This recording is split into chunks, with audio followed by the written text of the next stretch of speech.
Hey folks, it's the 6th of November 2017. It's 12:57, excuse me, 12:58 a.m. So it's kind of late. I just got back from the engineering school and I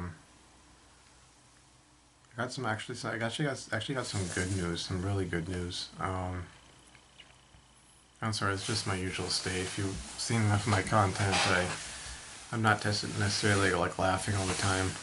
I tend to make videos when I'm kind of feeling like I don't know, what's the introspective, I think is the word that I'd use, introspective. Um, but the good news is, so I worked out things with the girlfriend, and um, the big sort of turning point was when I talked to one of our mutual friends, this girl who's was a classmate of hers, and I just got to the point where I wanted to set the date for the engagement and for the wedding and that sort of deal. And so I talked with her about that, and she um, she got really excited from that, and we finally said it. So it's going to be in June next year. I'll be going over there, and I'll have to stay for a while because it's going to take some time to get through all the paperwork and all the legal stuff because just because of the way it's over there. Actually, you know what? It's even like that over here with a lot. It's kind of like going to the DMV basically. You don't just go there and 5 minutes later you're done. It's like you gotta go there at 8 a.m. and you have to like wait for hours. It's kind of like that with getting married, especially with me being from you know another country and all that. So we said that, and that really turned things around in a really positive sense. And last conversation we had, I was reaffirming my love for her and vice versa, and then she basically likes talking about how she, wants to talk to her father and how she's going to tell him about me and that sort of thing. Um, and saying that she feels that, that, that God wants us together, with all you've been through and the ups and downs and the fact that we're still, still going strong. Um, so it's like, there's that part of me that's like really happy with it because I can like close my eyes and imagine the day of the wedding, or even before that day, not to get ahead of myself too much, but the day of the engagement, him coming back and her father coming back and saying, yes to it, and then how like overwhelmed with emotions I would be because I'd be just so happy to finally have that yes, and have the wedding and the marriage to look forward to this amazing woman I met. Um, and the fact that like she's open to certain things now, like going into software engineering and computer science, that sort of deal. Because her parents had previously told her to study law, French law specifically, and she went ahead and did that. But she really doesn't want to work in that field, and so I told her about what engineering is like and software engineering and that sort of deal, and she seemed like okay, I want to do that, but it sounds like we'll have to get married first, and then she can go and do that. First few years of us being married or so, something like that. But so that's great, and I'm not being like overly like emotional about it, but I actually do feel like really good about it. She's definitely the one I want, and I know that in my heart. And as far as Nofap is concerned, it'll mean the end of having to uh, contend with that kind of stuff. Because one of the big things I feel that's probably what separates a lot of like quote unquote female Nofappers from male Nofappers is the access to sex. Having an actual relationship with someone who is willing to do that sort of stuff with you, and if you have access to that, then it seems like overcoming PMO would be so much easier. But that being said, like us having marriage and all that, like with all the work I've done to quit this whole deal, um, combined with, then me being married to her, it kind of seems like everything would click together and I'd finally be free of that. Um, but moving on from the really great news, because I don't know, some of you guys have seen the pictures of her, my girlfriend. She's beautiful. She's gorgeous. She comes from a good family. She's attracted to, goodness. She wants a good man. It's not like she messed around with the guys and now she wants the good guy. It's like, I met her when she was like 23, 24. So she was still like, early going into mid 20s, early 20s to mid 20s. And, she comes from a family where they keep a strict curfew and they don't let, their kids go wander off and do whatever the heck they want to do, and that's their deal. So, they basically kind of kept her out of trouble if she would have ever gotten to that. And, if everything she told me when we first met was she just wasn't into that kind of stuff. Now, some people will tell me that's a lie, that she's just telling you what you want to hear, but what she had said was a lot of, these guys that go off to college, even though they're in Morocco, they take advantage of their freedom and then they basically mess around and get into sex and drugs and that sort of deal, and she didn't want to be around that, which is why she, this is her answering my question of, why she hadn't gotten married at that point. She said that she hadn't found a guy who was, to her liking basically, and had that kind of background and, aims in life and that sort of deal and intentions. And that I was that guy, as it turned out, I'm that guy. So, she's everything I wanted. To enough of an extent that that I'll be happy with her, God willing, and vice versa, And hopefully, I'm enough of that guy, and what things are missing on either side of the marriage, we'll work on those things, and we'll work on them together, and we'll succeed. So, moving on from that, really great news. I've been getting back into prayer and meditation, and it definitely helps. I need to make up some prayers and like doing my meditation, but I'm trying to get consistent with it, taking care of that aspect of my life, and then trying to work off the weight that I put on in the last few weeks from stress eating and late night munchies and that sort of deal, due to insomnia. But the thing with the whole prayer and meditation deal is I've been having, and this is something that happens, when I do that kind of stuff, it puts you into an altered state of consciousness. And I think a lot of blockages that were holding you back from facing emotions or whatever you were kind of suppressing, they kind of rise up to the surface. And I've been having some really intense dreams, and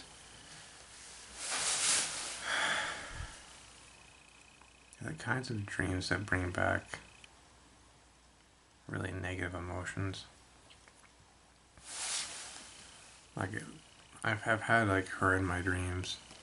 I've had family members in my dreams, even ones that passed away.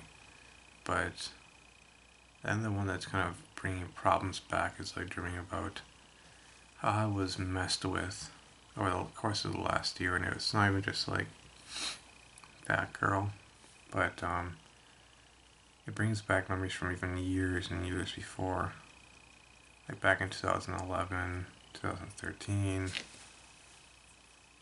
and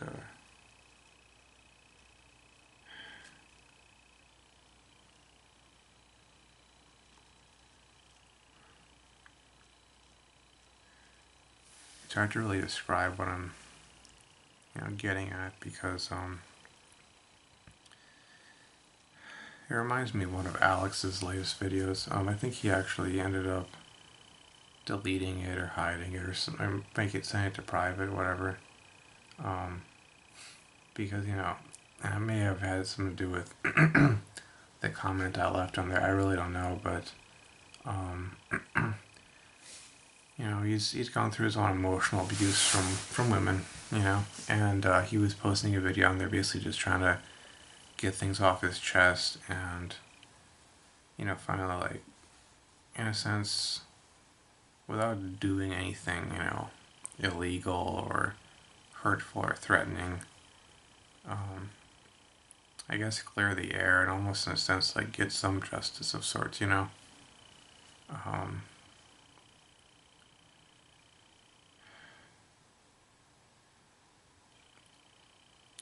but I guess the emotions that I'm feeling are kind of like perhaps what I was getting at with him in that comment that I left was that it's kind of like you're never going to have closure. You're never going to have closure with these kinds of people, these kinds of girls, you know, these women. You're never going to have closure with them. You know, it's like they feel that that's their right. And if you get to have that, oh, well, you've been privileged to have closure, you know.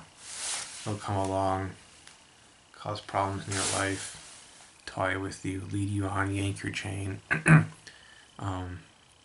Maybe they do have some interest in you, but it's mixed up with this sort of like sick and twisted desire to just play with people and their emotions, get attention.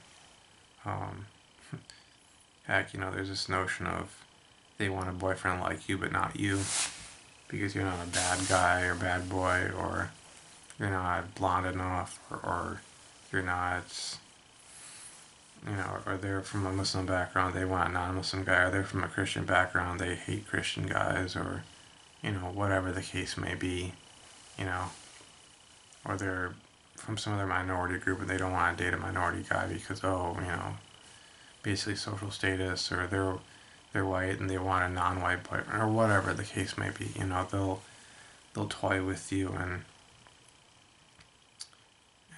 cause problems in your life as much as you would try to avoid, you know, contributing to that on your end. And then they waltz off and leave, and nothing ever really registers to them as to why that was wrong, why they were wrong to do that. And even if things do blow up in their face, you know that they're probably going to rationalize it away and, you know, make it somebody else's fault, or that's not what happened, or, you know, whatever the case may be, you know. And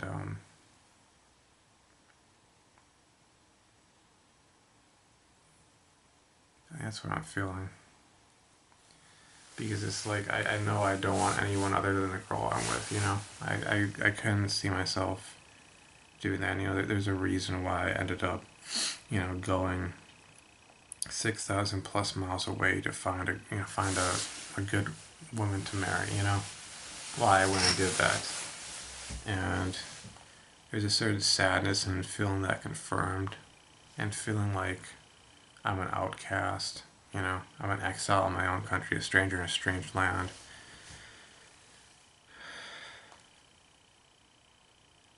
But it's kind of like I think the biggest thing I would really want right now is closure. And it's sort of one of the downsides of adulthood, you know. You have to accept the fact that a lot of things in life don't have a happy ending, and a lot of times, you know, you're not gonna see that person, even if it's 6 months or a year, 5 years, 10 years in the future, and them come up to you and say, you know, I can understand why you would hate me now, and why you wouldn't want to hear me speak, but regardless, I want to apologize for doing this, that, or the other to you, or leading you on, or lying to you, or toying with you, or trying to make you and your girlfriend break up, or whatever the case may be. You know, like, you're not going to get that in a lot of these situations, and it's a really messed emotion to have to feel, you know. Like in my situation, I know that the group that's there, even if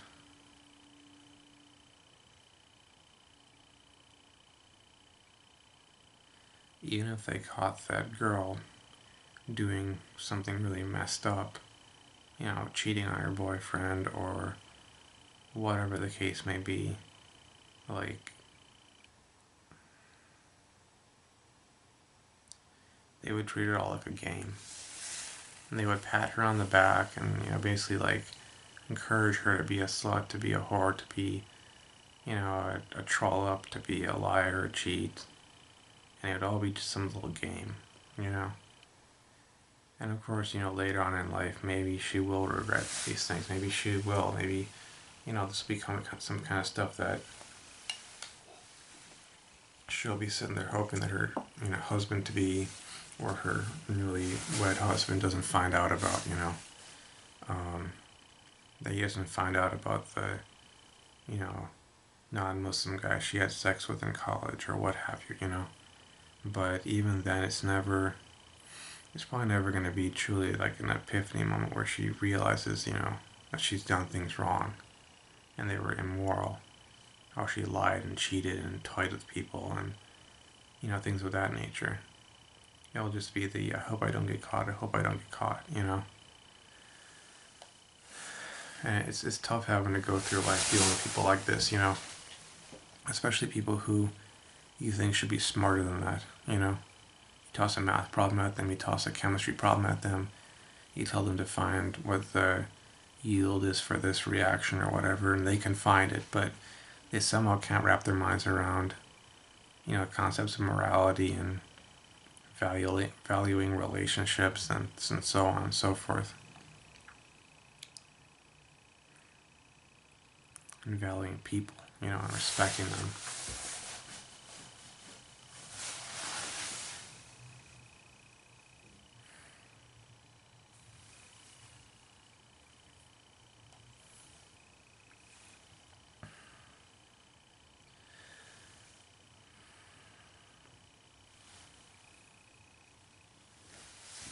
So I think that's the real downside thing that's really eating away at me, is the lack of closure. Because like I stopped going to that room for about a week. I finally blocked a couple people on Facebook to stop it. And one of them had a habit of like contacting me out of the blue occasionally and having like really random conversations. And he was the guy that for all intents and purposes stabbed me in the back and decided to play along with her little scheme of, getting back at me. And I blocked him, and then I also blocked the girl, but it's not like she was trying to contact me. It was just kind of me wanting to cut her out entirely and just burn those last few strands, that have been tying me down. So I went back there after a week, and it's just like,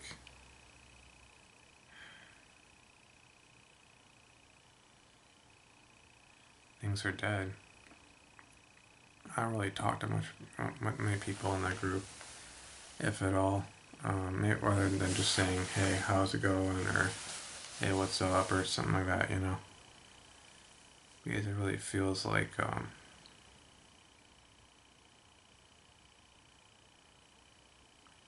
it feels like as much as going there does help because, the computers are there and I can just go and study, for the most part, it's just like I don't belong, and it's, all it would take would be someone pushing my buttons, her saying something or doing something, or her boyfriend doing something or saying something, and the expectation would be for me to just sit there and take it, And I know I can't just not go there, to that place ever again because, then that's going to look even weirder for me to just go disappear off the face of the earth entirely. I've already seen what happens when I do that for a week, But, there shall be no closure. And I will have to accept that and live with it. And, luckily, I've got my girlfriend. Luckily, I have a beautiful, amazing woman who loves me and has believed in me when nobody else did, and has stuck with me and wants to marry me.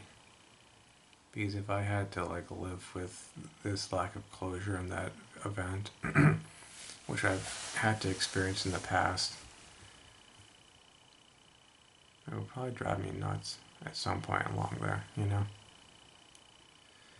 But thankfully that's not the case.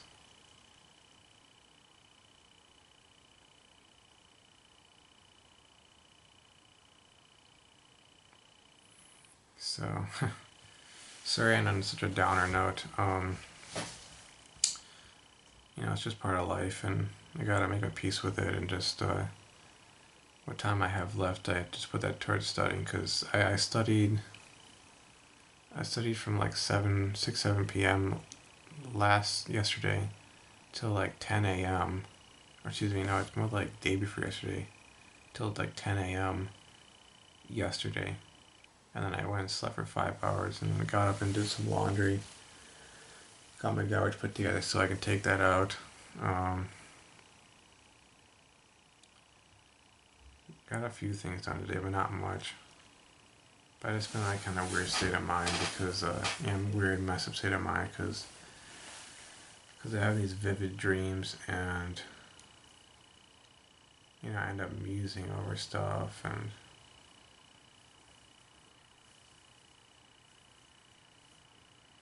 things like that kind of get to me,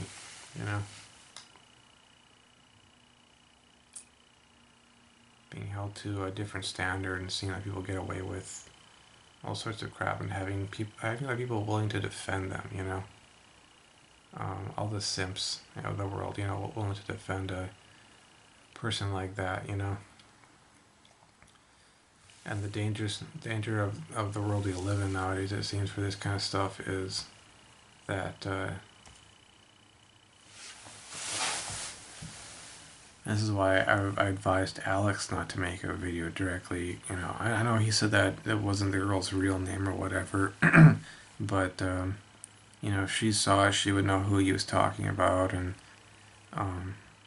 thing these days is that like that stuff can be taken and be like construed as like harassment, or like endangerment, or making a threat, or it can be construed as that kind of stuff. So it's like, that's why I'm not going to make a video, as much as part of me would want to. I'm not going to make a video referring to that girl or any of the other girls directly. And I don't know if I'd even like make a video talking like I was talking to them,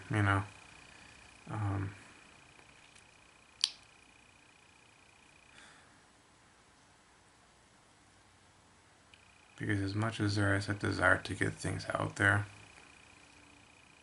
and get feedback and support, things can just as easily can backfire on you, because of the nature of the world we're living in these days. So, anywho, I am actually quite happy with the stuff that is happening to my girlfriend and I. I'm really happy with that. I'm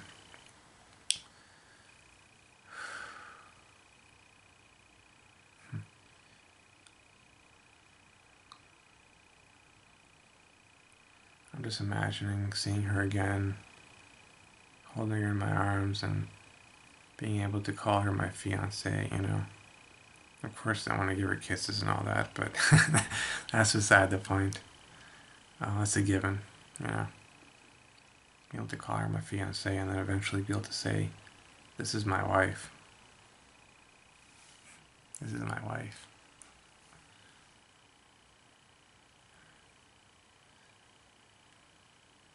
I want her so much, and I miss her so much, and I love her so much. So I'm going to try to put a smile on at the end of this video because I'm thinking about her.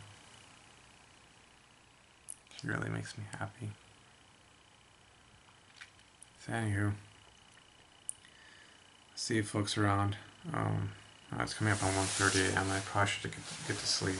So take it easy, folks. And just remember that some things we gotta accept in life, even as hard as they are, and not give up. So, anywho, bye.